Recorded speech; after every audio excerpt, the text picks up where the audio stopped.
বলাররা সাধারণত বলিং করে ম্যাচ ঘোরায়, কিন্তু এগুলো হচ্ছে এমন ম্যাচ যেখানে বলাররা বল করে নয়, ব্যাটিং করে ম্যাচ ঘুরিয়ে নেয়। প্রথমে আসে রিশাদ হোসেন, 2024 চট্টগ্রাম শ্রীলঙ্কার বিপক্ষে তৃতীয় টি20 ম্যাচ। স্কোর বোর্ডে টোটাল স্কোর 178, উইকেট ছিল 6 এবং জেতার জন্য প্রয়োজন রান 57। তখন ক্রিজে আসে রিশাদ হোসেন।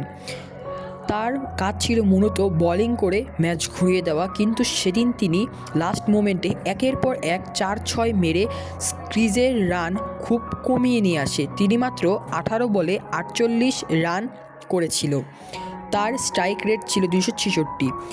তিনি খুব সুন্দর করে এক একটি বলে 4 ছক্কা হাঁকিয়ে মাত্র 18 বলে 48 রান করে ম্যাচ জিতিয়ে নেয়। নাম্বার 2, মাশরাফি বিন মুর্তজা, 2016 মিরপুর ইংল্যান্ডের বিরুদ্ধে দ্বিতীয় ওডিআই। Total score 169, 7 wicket.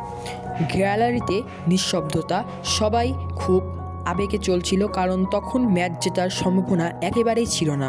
তখন ক্রিজে আসে মাশরাফি বিন মুর্তজা। তাকে সবাই বলার হিসাবেই চিনত।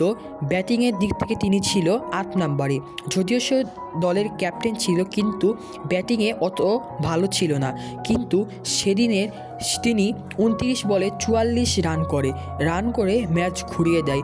ইংলিশ পেসারদের একে একে সব বলকে তিনি 4-6 মেরে ম্যাচ ঘুরিয়ে নিয়ে আসে। তখন সবাই অনেক খুশি হয়ে যায় এবং ম্যাচ তারা জেতার কাছাকাছি চলে যায় এবং তারা 34 রানে উইন হয়। তানজিম হাসান সাকিব, 2025 শ্রীলঙ্কার বিপক্ষে ম্যাচ। তখন রান উঠছিল ঠিকই, কিন্তু ওই গতিটা ছিল না। তখন একজনকে প্রয়োজন যে 1.5 ওভারে ম্যাচটা ঘুরিয়ে নিবে। তখন বাংলাদেশের টোটাল স্কোর 212 এবং 7 উইকেট চলে গেছে। ক্রিজে আসেন তানজিম হাসান সাকিব। তখন তিনি যা করলো সেটা পুরাই একটা অবিশ্বাস্য। তিনি মাত্র 21 বলে 33 রান করেছে, স্ট্রাইক রেট 157+। তখন তিনি একের পর এক 4-6 হাঁকিয়ে ম্যাচ 1.5 ওভারে ঘুরিয়ে নিয়ে যায়। তখন ওই শেষ দিকের ইনিংস তিনি বাংলাদেশকে 16 রানে বিজয় এনে দেন। তানজিম হাসান সাকিব এর আগেও অনেক ভালো খেলেছে এবং 50ও করেছে, কিন্তু বাংলাদেশ ম্যাচ জিতেনি। প্যাট কামিন্স যেটা করছে সেটা স্বাভাবিক কেউ করতে পারে না। ইংল্যান্ডের বিরুদ্ধে তিনি তখন খেলতে নামেন, যেখানে ভালো ভালো ব্যাটাররা রান তুলতে পারে নাই। সেখানে তিনি ক্রিজে এসে সব বল একবারে ঘুরিয়ে ঘুরিয়ে 4-6 হাঁকায় এবং তিনি সব ইংলিশ স্পিনার পেসারদের বিরুদ্ধে খুব ভালো খেলে এবং 1.5 ওভারে সে ম্যাচ উঠিয়ে নিয়ে যায়। তিনি মাত্র 44 বলে 73 রান করে অনেক ভালো একটা ম্যাচ প্লে করে এবং তিনি 1.5 ওভারে ম্যাচ তুলে সব ভালো ভালো ফিনিশারদের মধ্যে একজন হয়ে যায় এবং ম্যাচ জিতে যায়। আবার রিশাদ হোসেন, বিপিএল 2025 ফাইনাল। টান উত্তেজনা। চট্টগ্রাম এবং বরিশালের ফাইনাল ম্যাচে স্টেডিয়াম তখন দুই পাশেই দোল খাচ্ছে। তখন দলের সংগৃহীত রান 178 রান এবং 6 উইকেট শেষ হয়ে গেছে। ক্রিজে আসেন রিশাদ হোসেন। তিনি মাত্র 11 বলে 19 রান দরকার ছিল, সেখানে তিনি 6 বলে 18 রান করে দেয় এবং ম্যাচ জিতিয়ে নেয়। চট্টগ্রাম প্রথমবারের মতো শিরোপা জয়ের মুখে কাছাকাছি গিয়েও রিশাদের জন্য জয় হতে পারেনি এবং এরই মাধ্যমে জিতে যায়। Number 6, Stuart Broad, 2010 England versus Pakistan. তখন স্কোরবোর্ডে স্কোর 102 এবং 7 উইকেট নেই। তিনি একজন বলার হয়েও ব্যাটিংয়ে এসে লাস্ট মুহূর্তে তিনি লাস্ট 4 ঘন্টায় যে ব্যাটিং করেন সেটা পুরাই অবিশ্বাস্য। একজন বলার হয়ে এত রান সংগ্রহ করা কারোর পক্ষে সম্ভব ছিল না। এটি খুবই অবিশ্বাস্য ছিল এবং এটি করছেন এবং তিনি পার্টনারশিপও করেছেন।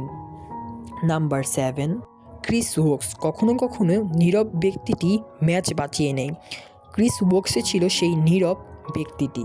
ইংল্যান্ড লর্ডে ধরা খেয়েছে, টপ অর্ডারও পড়ে গেছে, ম্যাচ একতরফা পাকিস্তানের দিকে হেরে গেছে। দ্বিতীয় ইনিংসে লর্ড 59 বলে 52 রান করে সেকেন্ড ইনিংসে এবং ম্যাচ ঘুরিয়ে নেয়। তিনি এই ম্যাচ ঘুরিয়ে নিয়ে ইংল্যান্ডকে 3 উইকেটে জয় এনে দেয়। এটা কোনো সাধারণ কিছু নয়, একজন বলার হয়ে এত রান করা অসম্ভব। একজন ব্যাটারকে যদি শেষ বলে 6 রান আটকাতে হয় তাহলে বোল্টই যথেষ্ট, কিন্তু তিনি একবার ঠিক উল্টো পরিস্থিতিতে পড়ে যান। তিনি 1 বলে 6 রান তাকে নিতে হতো। এটা ছিল T20 সুপার স্ম্যাশ ম্যাচ। তখন তিনি দরকার ছিল দলের জেতার জন্য 6 বলে 8 রান, কিন্তু 3টি উইকেট ওই ওভারে পড়ে গেছে। লাস্ট মুহূর্তে 1 বলে 6 রান প্রয়োজন হয়। তিনি তখন খুব সুন্দর একটি ছক্কা হাঁকিয়ে দলকে জিতিয়ে নেয়। ওয়াসিম আকরাম বল হাতে পাকিস্তানকে অনেকগুলো ম্যাচ ঘুরিয়ে দিয়েছেন, কিন্তু যখন কথা ওঠে ব্যাটিংয়ে, তিনি ব্যাটিংয়েও হয়ে যান একজন ভয়ঙ্কর ব্যাটসম্যান। জিম্বাবুয়ের বিপক্ষে এক টেস্ট ম্যাচে পাকিস্তান 183 রানে 6 উইকেট হারিয়ে ফেলে। 220 রানে অল আউট হওয়ার আশঙ্কা তৈরি হয়। তখন মাঠে নামে ওয়াসিম আকরাম। তিনি এক দুর্দান্ত ইনিংস খেলেন এবং অপরাজিত 257 রান করেন। যদিও তিনি একজন বলার ছিল, কিন্তু এত রান করা সত্যি অনেক অবিশ্বাস্যকর ব্যাপার। মালিঙ্গার এমন একটি ইনিংস যেখানে তিনি অস্ট্রেলিয়ার হাত থেকেও ম্যাচ ছিনিয়ে নিয়েছেন। 2010 শ্রীলঙ্কা মাত্র 107 রানে 8 উইকেট হারিয়ে ফেলে। জয়ের জন্য তাদের আরও 133 রান দরকার। ঠিক তখন ক্রিজে নামে মালিঙ্গা খেলেন এমন একটি ইনিংস যেটা অস্ট্রেলিয়া কল্পনাও করেনি। তিনি মাত্র 48 বলে 56 রান নিয়ে নেন এবং শ্রীলঙ্কাকে এক অবিশ্বাস্য জয়ে এনে দেন। এভাবেই তিনি ম্যাচ জিতিয়ে নিয়ে আসেন। এই বিষয়টার মাধ্যমে আমরা জানতে পারলাম যে ম্যাচ শুধু ব্যাটাররাই জিতায় না, কোনো সময় বলাররাও ম্যাচ ঘুরিয়ে নিতে পারে। তো এটি হচ্ছে আমার চ্যানেলের first video all in on sports. যদি কোনো স্পোর্টস রিলেটেড ভিডিও আপনাদের প্রয়োজন হয় বা দেখতে মন চায়, অবশ্যই আমাদের চ্যানেলটিকে সাবস্ক্রাইব করে পাশে থাকবেন। ধন্যবাদ।